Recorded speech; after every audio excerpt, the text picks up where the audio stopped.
About 15 miles up the road from Heidelberg was a sister track of sorts, Greater Pittsburgh Speedway, also known as Clinton Speedway. Smaller and a little more rural, Greater Pittsburgh Speedway was a quarter-mile track that started as dirt and eventually was paved when Ed Witzberger took over promotion for the track. For a dozen years, from 1958 to 1970, it too was a hub of racing and family fun. One of the many fans to frequent the track was Jim Mechanic, as well as his brother and mom and dad. I talked with Jim about his memories of the track. Greater Pittsburgh Speedway, or as a lot of other people know as Clinton Speedway because it was in Clinton, PA, was just about 5 miles down the road from us.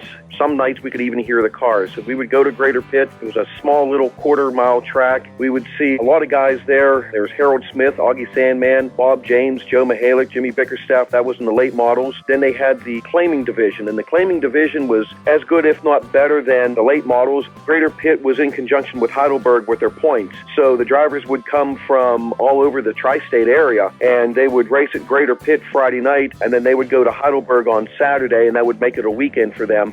We would go there every Friday night as a family, and we were one of the first people in the parking lot all the time. Just like tailgating. We got there to the track way before it even opened up. The same kind of fans would come at the same time, and we'd start talking to one another. And actually, we grew to be friends, and we continued that friendship with other people that carried on for a long time after both Greater Pitt and Heidelberg were closed down.